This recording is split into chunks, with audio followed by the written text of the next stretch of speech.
Hello, I'm Nancy Cruickshank and I'm the launch CEO of Weve. My background is I launched my first digital business back in 1994, and really my history has stemmed from launching my own businesses, things like handbag.com, to working for brands like The Telegraph and Sky, Vogue, Hearst Corporation, in helping them with their digital strategy and developing those businesses. So Weve is a joint venture between the UK's three largest mobile network operators. That's Vodafone, EE and Telefonica. The way it's structured is it's an arm's length joint venture which was approved by the European Commission back in September 2012, and the purpose of Weve is really to develop a platform for media and m-commerce services. So it's pretty unprecedented, the idea of three competitors in the mobile network operator space coming together like this to collaborate to create a media and m-commerce business. And the rationale for doing that is that, in collaboration, we believe that they are much stronger and they have a much better service to offer to B2B partners that we work with, media agencies, brands, financial service companies, retailers, but also that the consumer is better served because we can pool our resources to create really tailored, relevant services that we think will be highly valued. So Weve will definitely be competing with some very large, vertically integrated US businesses.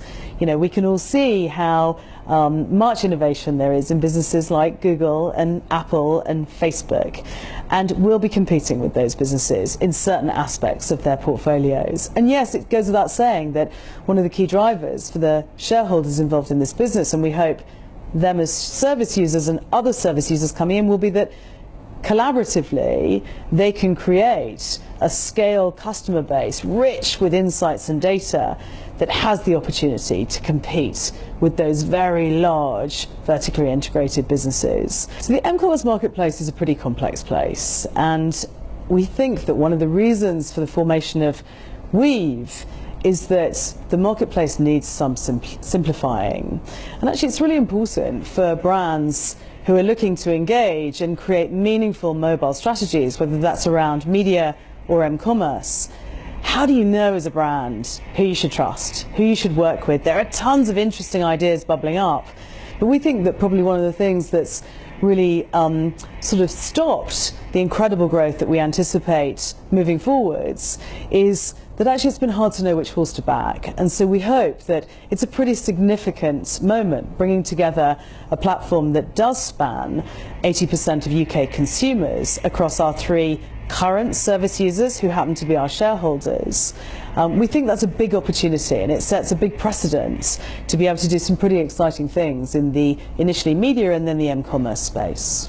So one of the real key differentiators of Weve is that we do have a very rich supply of first-party data. We mix that with other third-party data to add additional dynamics, but first-party data is rich and interesting. So some of the products that we particularly think the industry finds of interest right now are things like the ability for us to target based on location. That's both historical location, where has a particular individual customer spent time, are there usual journeys, are there characteristics that might be interesting in thinking of reaching you with specific tailored promotions, but also there's the location element of where are you right now.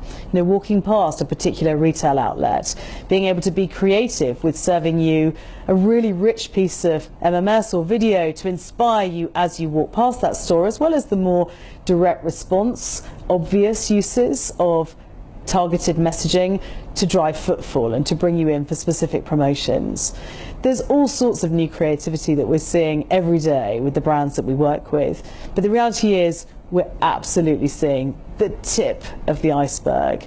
And I think as our platform becomes more extensive in the different types of products that it has, display advertising, messaging, intelligent dynamics for customers to target their own customer bases with messaging services, and also all of the m-commerce experiences, whether that's around loyalty, coupons, or payment itself.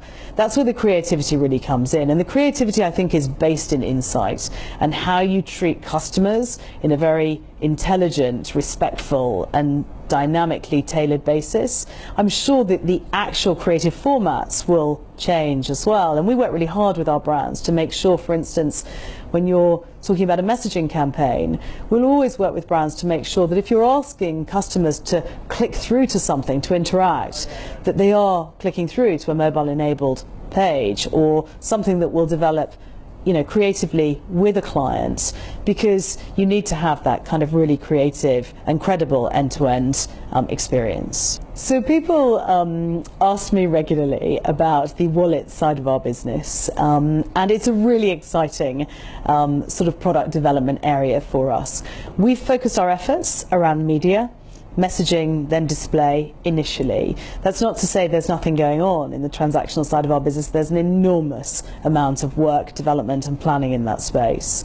We were cleared in mid-September by the European Commission, and there were very strict rules around what we could and could not do until that point. It might have been considered jumping the gun to get too far ahead of ourselves. So we've worked very rapidly, but some of the transactional elements that we'll develop do have longer lead times. There's, you know, customer banking details and data involved in that. So it's very, very important that we get that right. Both the customer proposition, how we work in partnership with banks and retailers and other brands, and that we go to market in a really joined up manner. So you can expect to see some launches from us around the m-commerce space this year, but I can't tell you more than that today. So what are my predictions for m-commerce in the next 12 to 18 months? Well, just look at the consultancy figures that came out in the last couple of weeks, looking at Christmas shopping. And I think the stat is that 30% of UK consumers use mobile to help with their Christmas shopping, whether that was as a direct primary channel or to support shopping in a bricks and mortar environment. And that changed year on year from just shy of 20% the year before. So that's really significant. So I expect that that will be incredibly accelerated over the next sort of 12 to 18 months. And this whole idea of you know, multi-channel, using mobile both as a way to shop and a way to engage, and you know, just a set of useful services, but also as an enabler. I think that's going to be really important. And I think multi-channel is important actually in so many different environments. Look at what's happening in the broadcast space. Multi-device content being available across different devices. I think it's the same in m-commerce. It's how can you influence and interact with the consumer in the right way across multiple channels so that you get the right result in terms of that customer engagement and of course sales. So I think that will happen. Clearly, I think also there'll be an enormous leap forward in terms of NFC.